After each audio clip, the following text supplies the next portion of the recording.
పరిశుద్ధుడైన మా పరలోకపు తండ్రి, ప్రశస్తమైన ఈ వాక్యమును వినే భాగ్యం మరోసారి మాకు అనుగ్రహించారు. మిమ్మల్ని స్తుతించి ఆరాధించి పూజిస్తూ ఉన్నాము. మీరు చేసే ప్రతి మేలు కొరకు నీకు వందనాలు.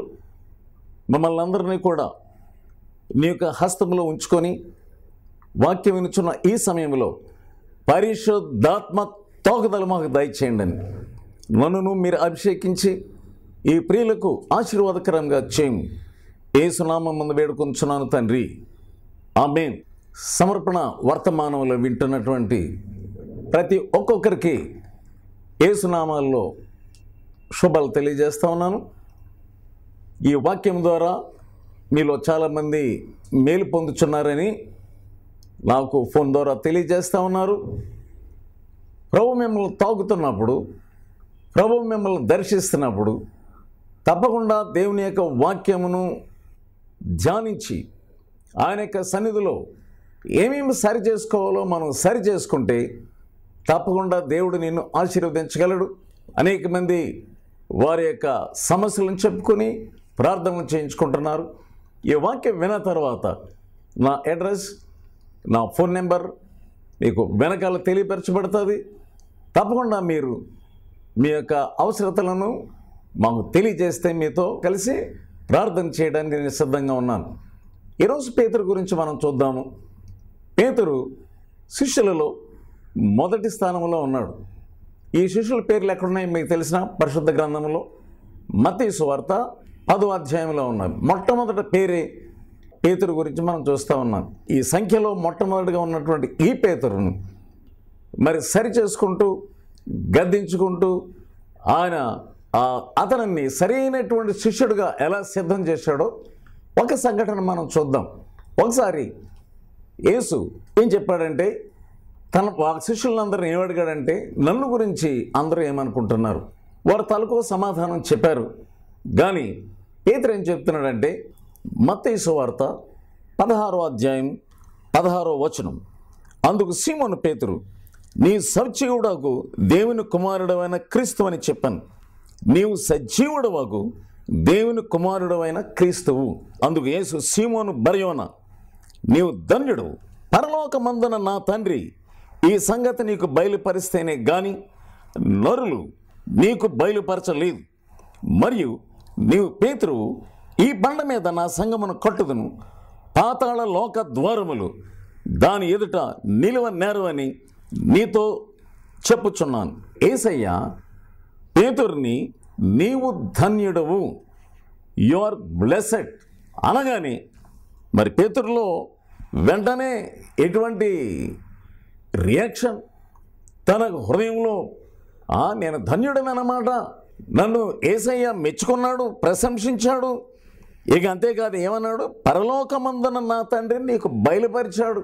21వ వచనం, అప్పటి నుండి తాను యెరూషలేమునకు వెళ్ళి పెద్దల చేతను, ప్రధాన యాజకుల చేతను, శాస్త్రుల చేతను అనేక హింసలు పొంది చంపబడి 3వ దినమున లేచుట అగత్యమని యేసు తన శిష్యులకు తెలియచేయ మొదలుపెట్టాను. యేసు ఏం చెప్తా ఉన్నాడు? నేను యెరూషలేముకి వెళ్ళాలి, పెద్దల చేతను, ప్రధాన యాజకుల చేతను, శాస్త్రుల చేతను అనేక హింసలు నేను పొందవలసి ఉన్నది అని చెప్పాడు. వెంటనే పేతురు ఇక్కడ ఏమంటున్నాడు చూడండి. పేతురు ఆయన చేయి పట్టుకొని, ప్రభువా అది నీకు దూరమగును గాక, అది నీకు ఎన్నడనూ కలగదు అని ఆయనను గద్దింపసాగాను. ఎవరిని గద్దిస్తున్నాడు పేతురు? యేసయ్యనే గద్దించేస్తున్నాడు. కొంచెం యేసయ్య తనను పొగిడితే చాలు, కొంతమందిని కొంత పొగిడితే చాలు, భలే బాగా చెప్పావురా అని ఎవరైనా చెప్తే చాలు, ఇంకా వారి యొక్క బుర్రంతా వాసిపోద్దంతే. ఇక వాళ్ళు భూమి మీద ఆగరు, భూమి మీద నడవరు. ఇక ఎంత పెద్దోళ్ళైనా సరే ఇక ఏం మాట్లాడుతున్నారో తెలియని రీతిగా నాకు అన్నీ తెలుసు అనుకుంటారు. అది ఎంతకాలమైంది పేతురు వచ్చి? ఆ 10వ అధ్యాయంలో శిష్యుల పేర్లు చూస్తూ ఉన్నాం. అసలు పేతురు యేసు ప్రభుతో ఉన్నంత కాలము 3.5 సంవత్సరములే, అంతే. ఆ 3.5 సంవత్సరంలో కొంత భాగం ఉంది. అప్పుడే ఈయన లోకరక్షకుడు, ఆయన బోధలు ఎలా ఉన్నాయంటే ఎంతమంది వేల మంది అయినా సరే అట్లాగా పిన్ డ్రాప్ సైలెన్స్తో వింటున్నారు. ఆశ్చర్యకారులు, అద్భుత కార్యములు ఆయన వల్ల జరుగుతూ ఉన్నాయి. ఇతడైన శిష్యుడు. కానీ యేసయ్యను గద్దించేసే స్థాయిలోకి వచ్చేసాడంతే. ఎంత త్వరితంగా వచ్చేసాడు. ఆడ యేసయ్య ఏమన్నాడు, తాను ముందు ఏమన్నాడంటే, పరలోకమందున నా తండ్రి నీకు బయలుపరిచాడు అంతే. నీవు పేతురువు, ఈ బండ మీద నా సంఘమును కడతాను. అదొక మాట. పాతాళ లోక ద్వారములు దాని ఎదుట నిలవ నేరవు. పరలోకం యొక్క తాళపు చెవులు నీకు ఇచ్చేదను. నీవు భూలోకమందు దేనిని బంధించదువో అది పరలోకమందును బంధించబడును. భూలోకమందు దేనిని విప్పుదువో అది పరలోకమందును విప్పబడు. ఎప్పుడో నీకు ఏదైనా ఒక దర్శనం రావచ్చు, ఒక ఆశ్చర్యకార్యం జరగవచ్చు, నీవు మాట్లాడితే ఎవరైనా బాగుపడవచ్చు. అంత మాత్రాన నీకు బైబిల్ అంతా తెలిసాను కాదు. యేసు ప్రభువుని, యేసు ప్రభు యొక్క సేవకులను నీవు గద్దించేసే పరిస్థితులకు వచ్చేసావని కాదు. అసలు గ్రహించుకోవాలి. ఏమిటి ఆయన చెప్పిన మాట ఏంటి? నేను హింసలు పొందాలి అంటే యేసయ్య ఈ లోకానికి వచ్చినటువంటి ఉద్దేశం ఏంటి, లక్ష్యం ఏంటి, అసలు కారణం ఏంటి చెప్తా ఉన్నాడు. అది చాలా ప్రధానమైనటువంటి ఘట్టం. నేను హింసించబడాలి, నేను చనిపోవాలి, ఆయన రక్తం కార్చాలి. చాలామందికి సేవలో ఈ ఘట్టం అవసరం లేదు. ఉడికిన జాలి పెడతారంతే. అయ్యయ్యో అలా కాదండి, అయ్యయ్యో అలా వెళ్ళకండి, అయ్యయ్యో మీకు అది జరగకుండాను గాక. ఏమిటి? యేసయ్య పేతురుతో ఏమని చెప్తున్నాడంటే 23వ వచనం, అయితే ఆయన పేతురు వైపుకు తిరిగి, సాతానా నా వెనుకకు పొమ్ము, నీవు నాకు అభ్యంతర కారణమై ఉన్నావు. నీవు మనుష్య సంగతులనే తలంచుచున్నావు కానీ దేవుని సంగతులను తలంచుకున్నావని పేతురుతో చెప్పాను. మార్కు సువార్తలో ఏముందంటే పేతురును గద్దించాలి. పేతురు ఏమో ముందు గద్దించాడు యేసయ్యను, యేసయ్య ఏమో తిరిగి గద్దిస్తున్నాడు. అది సైతానును ఎదిరించేటటువంటి పద్ధతి. అది పేతురు వెనకాల సైతాను ఉన్నాడు. ఈ సైతాను పేతురు వెనకాలండి యేసయ్య యొక్క గురిని తొలగించాలని చూస్తూ ఉన్నాడు. అప్పుడే యేసయ్య పొగిడాడు, భలే చెప్పావయ్యా నువ్వు, నేను నా తండ్రి చెప్పబోతే నీకు ఇవన్నీ ఎలా తెలుస్తాయి? పరలోకం యొక్క తాళం చేయలే నీకు ఇచ్చేస్తున్నానయ్యా. ఈ బండ మీద నువ్వు పేతురువు, ఈ బండ మీద నా సంఘాన్ని కడతాను, పరలోకం తాళపు చేతులు నీకు ఇచ్చేస్తానంటే ఆ సంఘానికి ఇస్తున్నాడు, పేతురుకి ఇస్తున్నాడు, ఆ సంఘానికి ఇస్తా ఉన్నాడు. ఈ పేతురు ఏమనుకుంటున్నాడంటే, అబ్బో నాకు అథారిటీ వచ్చేసింది. పేతురు యొక్క మనసును పట్టుకున్నాడు. చూడండి, పేతురు తలంపు లెవెల్లో, మనసు లెవెల్లో యేసయ్యను అంగీకరించాడు కానీ పరిశుద్ధాత్మ శక్తి పేతురును తాకలేదు. సోదరుడా, నువ్వేదో యేసు ప్రభువుని నువ్వు అంగీకరించావు. మీరు చాలామంది యేసయ్యను మానసిక లెవెల్లో అంగీకరిస్తున్నారంతే. దేవుని యొక్క శక్తి ఏమిటో తెలియదు, దేవుని యొక్క ఆత్మ ఎలా పనిచేస్తుందో తెలియదు, పరిశుద్ధాత్మ అనుభవాలు నీకు లేవు.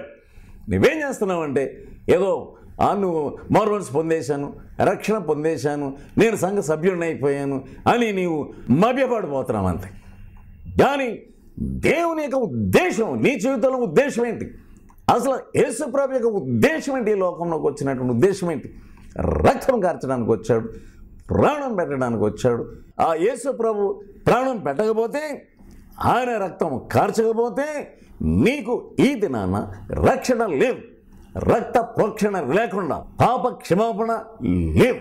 పేతురు ఏమన్నాడంటే సులభం, ఒక షార్ట్కట్ మెథడ్, వెళ్ళవలసిన మార్గమును తప్పించేస్తాడు. ఇంతకుముందు కూడా సైతాను యేసయ్యని ఫస్ట్ ఎలా మోసం చేస్తున్నాడంటే సేవలోకి రాకముందు మత్తయి సువార్త 4వ అధ్యాయము 8వ వచనం, మరలా అపవాది మిగుల ఎత్తైన ఒక కొండ మీదకు ఆయనను తోడుకొని పోయి ఈ లోక రాజ్యములన్నిటినీ వాటి యొక్క మహిమను ఆయనకు చూపి, నీవు సాగిలపడి నాకు నమస్కారము చేసిన ఎడల వీటిని అన్నిటినీ నీకిచ్చెదను. అసలే యేసు ప్రభు సేవలోనికి రాకముందే బోల్త కొట్టించాలని సైతం ప్రయత్నం చేశాడు. ఈ లోక రాజ్య మహిమలను అంతా చూపించి ఇదంతా నీకు ఇస్తాను, కానీ నువ్వు చేయవలసింది ఏంటంటే నాకు ఒక నమస్కారం పడాయంతే. వెంటనే యేసయ్య గమనించాడు. గమనించేయమంటున్నాడంటే అందుకు యేసు 10వ వచనం, సాతానా పొమ్ము, ప్రభువైన నీ దేవునికి మ్రొక్కి ఆయనను మాత్రమే సేవింపవలెను.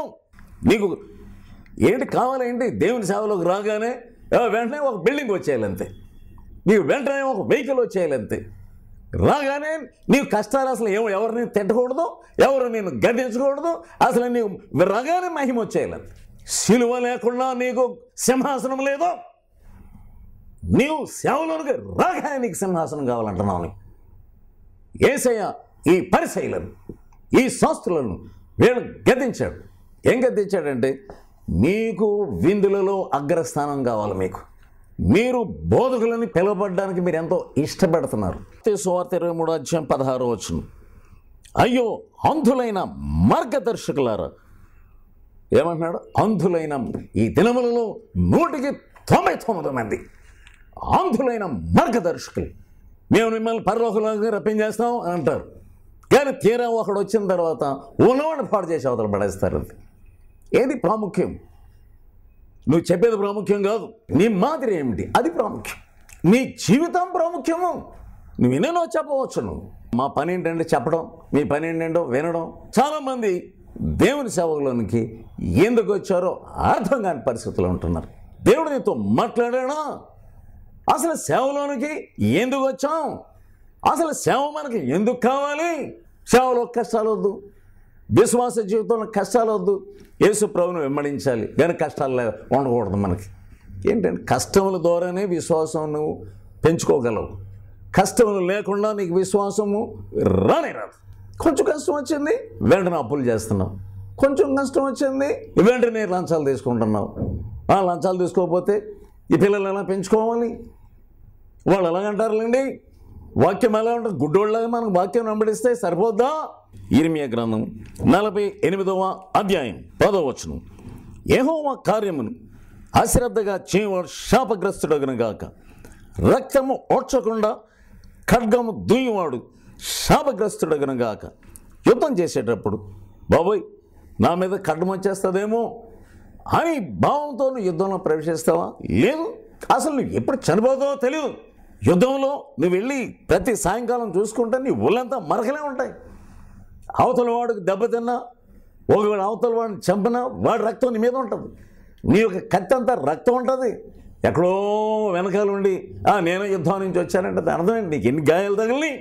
సాతాను శోధనను ఎలా ఎదిరిస్తున్నావు? యుద్ధంలో జయం వచ్చేయాలని ఎలా వస్తుంది నీకు జయం?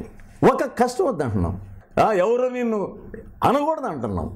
నా నిమిత్తం జనులు మిమ్మును నిందించి హింసించి అబద్ధముగా చెడ్డ మాటలు ఎలా పలికినప్పుడు మీరు ధన్యులు. ఒక్కడ చెడ్డ మాట నీ ఎడలు పలకూడదు అంటున్నావు, ఒకడిని తిట్టకూడదు అంటున్నావు. నువ్వు ఏం సైనికుడు? నువ్వు ఎవ్వరూ నేను గద్దించకూడదు, ఎవ్వరూ ఒక మాట అనకూడదు. ఎలా పెంచింది మీ అమ్మ? నేను గౌరవంగా పెంచింది అంతే. మీ నాయన మీ అమ్మ ఎలా పెంచారు? నేను ఎవరు ఏమి అనకుండా అని అలా పెంచారా? పేతురుని ఏం చెప్తున్నాడంటే, వాళ్ళందరిని కూడా వేషధారులైన పరిసయ్యులారా, అంధులైన మార్గదర్శులారా, మీరు సున్నం కొట్టిన సమాధి లోపల చూస్తే ఆ అధ్యాయం అంతా చదువుకోండి, 23వ అధ్యాయం అంతా చదువుకోండి. దాని బైక్ ఏం చేస్తారు? వైట్ వాషింగ్ చేయించి రూపంలో దానిని కావలసినటువంటి షేప్లో పెట్టుకుంటారు. చాలా అందంగా కనపడాలి, బయటకు అందంగా కనపడుతుంది సమాధి, కానీ లోపలంతా కుళ్ళిపోయిన పరిస్థితి. అలాగే నీ హృదయం కూడా అసూయ, ద్వేషము, మోహము, అనేక రకాల పాపాలు, వ్యభిచారము ఇవన్నీ లోపల నుండి నీ భక్తి వేషం వేసావంతే, నీవు సొన్నం వేసావంతే. అందుకని యేసయ్య పిలుస్తున్నాడు, సొన్నం కొట్టిన సమాధి వాళ్ళేమన్నాడు. కానీ ఈ పేతురు ఏమంటున్నాడంటే, సైతానా వేషధారులారా అన్నాడు. కానీ ఈ పేతురునైతే శిష్యులలో మొదటి నెంబర్ దాని ముందు ఏమన్నాడు? నీ పరలోకమందున నా తండ్రి తెలియజేశాడు, నువ్వు ధన్యుడు. నీకు మనుషులు తెలియజేయలేదయ్యా, నీవు పేతురువు. ఈ బండ మీద నా సంఘాన్ని కడతాను, ఈ యొక్క పరలోకం యొక్క తాళం చెవులు నీకు ఇచ్చాను, నువ్వు ఏమి బంధిస్తావో అది పరలోకంలో బంధించబడతావు, నువ్వేది విప్పుతావో అది విప్పబడను అని ప్రశంసించాడు. కానీ అదే పేతురు ఏమంటున్నాడంటే, సైతానా, ఏమైనా గుర్తిస్తున్నావా సహోదరుడా? నీకు హింసలు వద్దంటున్నావు, నీవు సైతాను. సాతాను యొక్క శక్తి నీలో పనిచేస్తుంది. ఎప్పుడు సుఖాలే కావాలి. క్రైస్తవ భక్తి వెంబడించేవాడికి సుఖాలు షార్ట్ కట్ మెథడ్స్ లేవండి.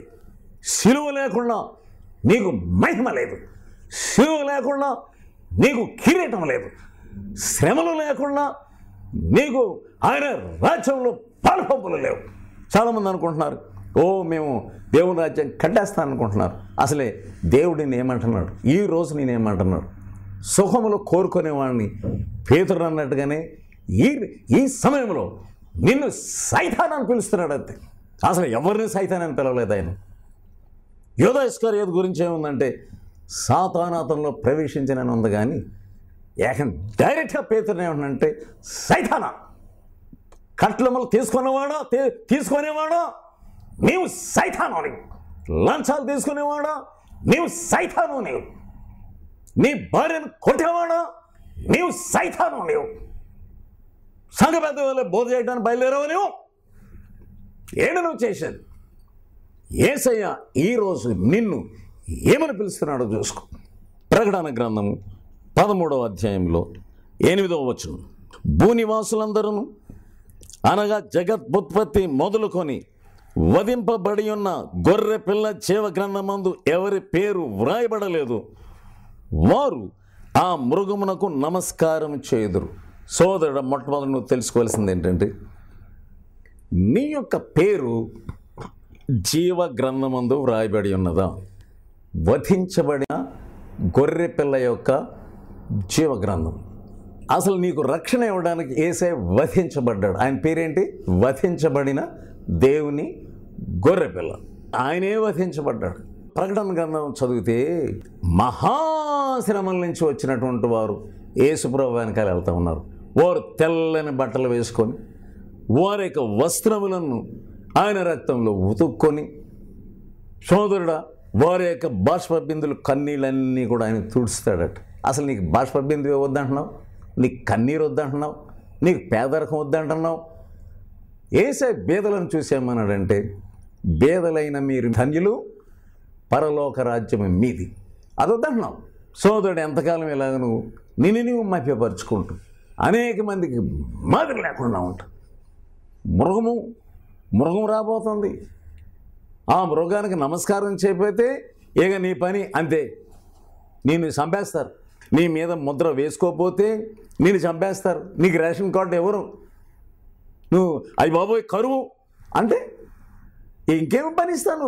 లూకా సువార్త 18వ అధ్యాయం 29వ వచనం, ఆయన దేవుని రాజ్యం నిమిత్తమై ఇంటినైనను, భార్యనైనను, అన్నదమ్ములనైనను, తల్లిదండ్రులనైనను, పిల్లలనైనను విడిచిపెట్టినవాడు ఎవడును ఇహమందు చాలా రెట్లను పరమందు నిత్య జీవమును పొందకపోడని నిశ్చయముగా మీతో చెప్పుచున్నానని వారితో అనెను. చాలామందికి దేవుని సేవలోకి రాగానే ఇల్లు వదిలిపెట్టడానికి ఇష్టం లేదు. భార్య చెప్పిందే వినాలి, భర్త చెప్పిందే వినాలి, ఒక దెబ్బ తినడానికి ఇష్టం లేదు. ఇదేం భక్తి అండి ఇది? ఎవరు కొట్టకూడదంటావు, ఎవరు తిట్టకూడదంటావు, ఎలా నేను ఆయన వెంబడిస్తావు? ఒక సహోదరి, దేవుడు ఆమెను పిలుస్తున్నాడు. వాళ్ళ అమ్మ ఉంది. వాళ్ళమ్మ ఏమంటుందంటే, అమ్మ నేను ఇంతవరకు నాకు ఉన్నదంతటితో నేను చదివించాను. ఆమెకు భర్త లేడు, మీ నాన్న లేడు, నువ్వేమో సేవకి వెళ్ళిపోతానంటున్నావు, మరి నా సంగతి ఏంటి? సరే ఆమె మరల వెళ్ళి ప్రార్థన చేసింది. ప్రభు, ఇది మా అమ్మ ఎలాగంటుంది, వృధాభిమానికి ఆమెను చూసుకోవాలి కదా. దేవుడు ఏమన్నా అంటే, నేను చెప్తున్నాను నువ్వు రా. మళ్ళీ చెప్పింది, అమ్మ నీ ఇష్టం, నేను చచ్చిపోయినప్పుడు నా డెడ్ బాడీ మీద నువ్వు నడుచుకొని వెళ్ళాలంతే, సేవకు వెళ్ళాలంటే. మరలా దేవుని దగ్గరికి వెళ్ళిందాన్ని. ఏంటి ప్రభు ఎలా అంటుంది మా అమ్మ? ఒబే మీ, నాకు విధేయత చూపించు, నేనేం చెప్తున్నా చెయ్యి. వెళ్ళిపోయింది సేవకి వెళ్ళిపోయి. 2 సంవత్సరాల తర్వాత ఆ తల్లి ఉత్తరం రాసింది. ఏం ఉత్తరం రాసిందంటే, అమ్మ ఆ రోజు నువ్వు వెళ్ళకపోతే నేను అసలు రక్షణ పొందేదాన్ని కాదు. దేవుడు నన్ను దర్శించాడు. నీలాంటి కూతురు నేను కనినందుకు నేను ఎంతో ధన్యురాలు. ఇప్పుడు నేను రక్షణ పొందాను. దేవుడు నాకు మారు మనసు ఇచ్చాడు. ఎంతమంది తల్లిదండ్రులు, భార్యనైనను, తల్లినైనను, తండ్రినైనను, నేను ఉద్యోగం రిజైన్ చేస్తున్న సమయంలో అనేక మంది నన్ను నిరుత్సాహపరిచాను. ఉద్యోగం చేసుకుంటే సేవ చేయొచ్చు కదా, ఉద్యోగంలోనే నువ్వు చాలామందిని రక్షిస్తున్నావు కదా. దేవుడు నన్ను బయటికి రమ్మంటున్నాడు అంతే. నేను వెళ్ళి సేవ చేయాలి. ఎప్పుడైతే పేతురుని సైతానాన్ని గద్దించాడో పేతురుని పట్టినటువంటి సైతాను దూరం వెళ్ళిపోయాడు. పేతురుని కొంతకాలం వదిలేశాడండి. అప్పుడు యేసు ఏమంటున్నాడు చూడండి, మత్తయి సువార్త 16:24. అప్పుడు యేసు తన శిష్యులను చూచి, ఎవడైనను నన్ను వెంబడింప గోరిన యెడల తన్ను తాను ఉపేక్షించుకొని తన సిలువను ఎత్తుకొని నన్ను వెంబడింపవలను. ఎవడైనను నన్ను వెంబడింప కోరిన యెడల తన్ను తాను ఉపేక్షించుకొని, నీకున్నవన్నీ కూడా పక్కన పెట్టి, నీ మహిమంతా పక్కన పెట్టి, నీ హోదా అంతా పక్కన పెట్టి, నీకు విశ్వాసం లేదు, దేవుడు రేపు చూసుకుంటాడని వాక్యం చదువుతున్నా కానీ వాక్యం యొక్క అర్థం నీ బుర్రలోకి వచ్చింది కానీ నీ హృదయం వెనక రాలేదు. నీకు సరైన మనసాక్షి లేకుండా, నీ హృదయం పవిత్రంగా లేకుండా విశ్వాసం ఎలా పనిచేస్తుంది? నీళ్ళు ఇవన్నీ వదలాలి. విశ్వాసం అలాగైతే ఎలాగండి అంటున్నారు. నీ హృదయంలో ఉన్న పాపాలన్నీ ఆయన దగ్గర సరిగ్గా ఒప్పుకో, సరి చేసుకో, పవిత్రమైన మనసాక్షి సంపాదించుకో. దేవుడు నీకు విశ్వాసం ఇస్తాడు. ఏదో దేవుడిని ప్రేమిస్తాడు అనుకుంటున్నావు కానీ నిష్కపటమైన ప్రేమ లేదు. నీ హృదయంలో పాపాలు ఉన్నాయి. ఈ పాపాలన్నీ తీసేయి, ఈ పాపాలన్నీ విడిచిపెట్టు. ఆ పాపాలన్నీ యేసుప్రభువుని క్షమించమన్నాడు. అప్పుడు నీకు విశ్వాసం పనిచేస్తుంది. విశ్వాసం కావాలంటున్నావు, పాపాలు ఒప్పుకుంటలేదు. హృదయం శుభ్రించి ఈ సమయంలో ప్రభు ఇదిగో నేను ఉన్నాను ఆయన చెప్పు. యేసయ్య నిన్ను క్షమిస్తాడు, ఆయన నిన్ను రక్షిస్తాడు. ప్రార్థన చేసుకుందాం. పరిశుద్ధమైన మా తండ్రి, ప్రేమగల మా ప్రభువా, వాక్యం అన్న ప్రతి ఒక్కొక్కరిని కూడా మీరు దర్శించి వీరితో మీరు మాట్లాడండి. నీ వాక్యం వారి హృదయంలో వెలిగించినట్లుగా గ్రహించు. నీ సన్నిధిలో ఎలా తగ్గించుకోవాలో, నీ సన్నిధిలో నీ గద్దెంలో ఎలా వినాలో వీరికి నేర్పించమని యేసు నామమున వేడుకొంచున్నాను తండ్రి. ఆమేన్.